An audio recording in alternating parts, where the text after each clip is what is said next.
Standing 98 feet tall on the summit of Corcovado Mountain in Rio de Janeiro, arms stretched wide, watching over an entire city of 7 million people, Christ the Redeemer is one of the most recognized structures on the face of this earth.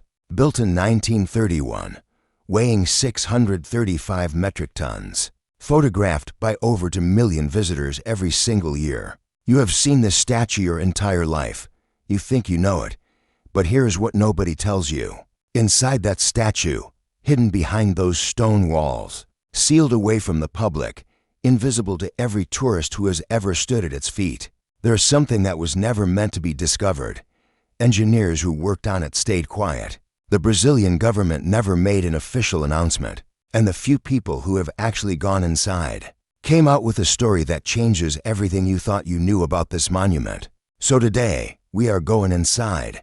Most people know the basics. Christ the Redeemer was constructed between 1922 and 1931. It was designed by Brazilian engineer Heitor da Silva Costa and sculpted by French artist Paul Landowski. But here is the part of the story that almost no one teaches: that the construction of this statue was, by every engineering standard of the 1920s, considered borderline impossible. The statue sits at 300 feet above sea level on Corcovado Mountain. There were no roads leading to the summit at the time, no cranes powerful enough, no elevators, no modern equipment of any kind. So how did they get 635 metric tons of reinforced concrete and 6 million stone tiles, called soapstone, each one shipped from Portugal up a near vertical mountain in tropical heat? They built a cog railway. They hand-carried materials in segments. Workers spent years hauling stone pieces up a mountain so steep that falling was not a risk. It was a routine. And here's the engineering detail that nobody fully explains.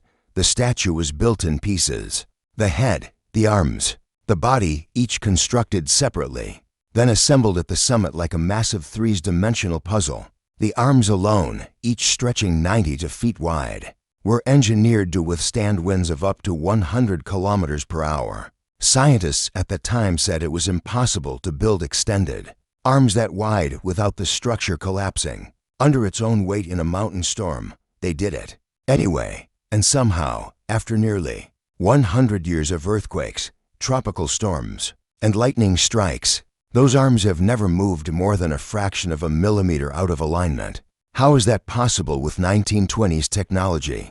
Scientists still don't fully understand the precise structural formula they used. Here is what most people will never know, because it is never shown on tours, never featured in travel videos, and rarely reported by mainstream media. Christ the Redeemer is hollow. There's a small chapel inside the statue's base, the Chapel of Our Lady of Aparecida, a functioning, consecrated Catholic church built inside a monument that millions believe is simply a solid stone structure. But it gets deeper than that, literally. Inside the statue itself, there's a series of internal staircases and access corridors built directly into the concrete structure. Maintenance workers and engineers have climbed inside the statue for nearly a century, ascending narrow metal staircases through the torso, past the shoulder joints, and up toward the head. The internal dimensions are startling. The base of the statue is wide enough to hold a small gathering. The interior walls, when you are inside, feel like being in the ribcage of a giant. But here's the part that triggers real questions. When restoration crews entered the statue during a major renovation project in 2010, they discovered something that had not been there during the original construction. Hundreds of signatures, notes, prayers, and messages had been written directly onto the interior walls by restoration workers, engineers, priests, and visitors who had been granted rare access over the decades. Some messages were in Portuguese, some in Latin, some dated back to the 1950s, and among these messages, found on an interior wall near the base of the neck, there was a sealed copper container, small, rectangular, deliberately placed. Inside it, a folded document, a handwritten prayer, and a list of names. Whose names? What document? The Brazilian authorities confirmed the discovery, but the full contents were never publicly released. No one can explain exactly why it was placed there, or who gave the order. standing nearly 2,400 feet above sea level, arms stretched wide into the open sky. Made of reinforced concrete, Christ the Redeemer is struck by lightning an average of 3 to 5 times per year. In 2008, a particularly violent storm sent multiple direct lightning strikes into the statue. The right thumb was damaged. Part of the head was chipped. The Brazilian government launched an emergency restoration. But here is the strange part. Despite being one of the most lightning-prone structures in the southern hemisphere, the statue has survived nearly 100 years of direct electrical strikes without suffering a catastrophic structural failure. Modern engineers who have studied the statue note that the internal iron reinforcement framework, designed in the 1920s by engineer Heitor da Silva Costa, functions almost accidentally as a natural lightning dissipation system, not because it was designed to do that, but because the geometry of the structure, the density of the internal iron skeleton, and the composition of the soapstone tiles creates a pathway for electrical current to travel through the structure and disperse rather than concentrate. In other words, a 1920s engineer with no knowledge of modern electrical engineering accidentally built one of the most effective natural lightning-resistant monumental structures in the world. Scientists still don't fully understand whether this was instinct, calculation, or extraordinary coincidence. Think about that for a second. How many things in your life have you built by accident that turned out to be exactly right? But if the lightning paradox surprised you, the next discovery will genuinely unsettle you. In the original design documents from 1921, Christ the Redeemer was not supposed to have the face it has today. The original sketch by Heitor da Silva Costa depicted a far more angular, almost expressionless face. Standard religious iconography, nothing unusual. But French sculptor Paul Landowski, working from his studio in Paris, thousands of miles away from Rio de Janeiro, made a decision that he would later say he could not fully explain. He changed the face. He made it softer, more open, the slight downward tilt of the head, the expression that is neither smiling nor frowning, that extraordinary neutrality that seems to shift depending on the light, the angle, and the time of day. Visitors standing at the base of the statue in the morning describe the face as peaceful, almost welcoming.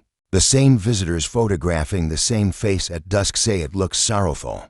During storms, more than one photographer has captured images where the expression appears almost urgent.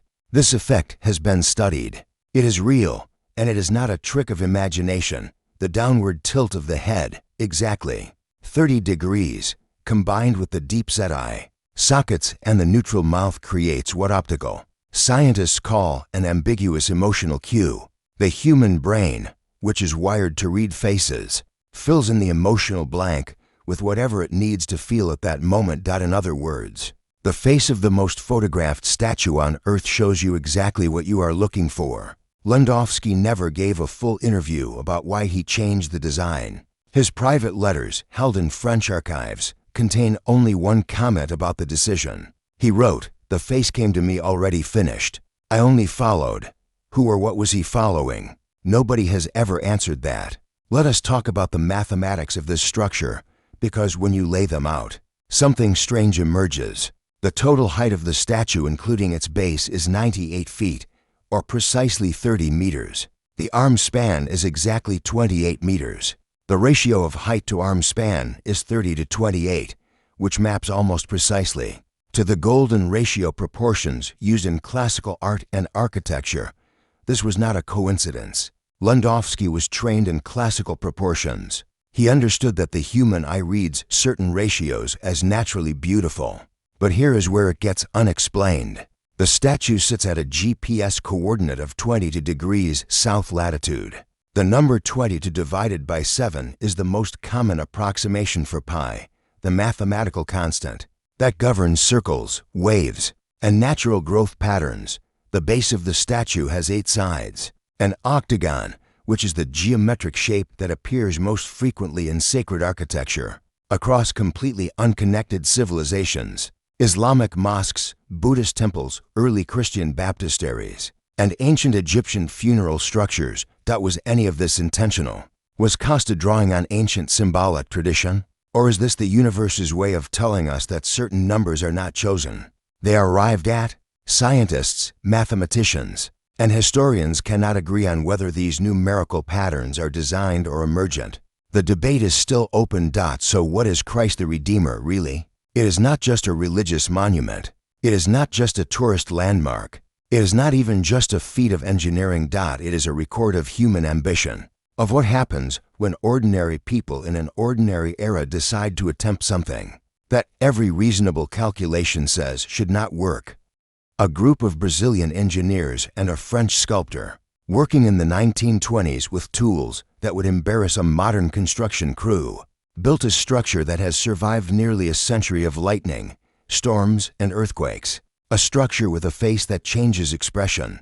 A structure with secrets sealed inside its walls. A structure whose numbers point toward ancient mathematical truths. And they built it not with computer models or modern materials, but with belief, calculation, and a stubbornness. To ignore the word impossible, the sealed copper container found inside the statue has never been fully explained. The face that arrived already finished still has no rational origin.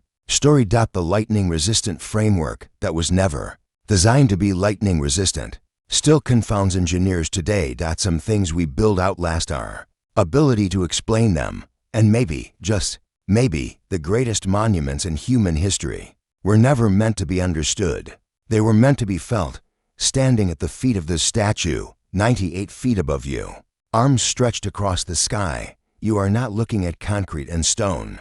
You are looking at the absolute limit of what human beings believed they could do, and then exceeded. The world is full of secrets that were never supposed to be found. This was one of them.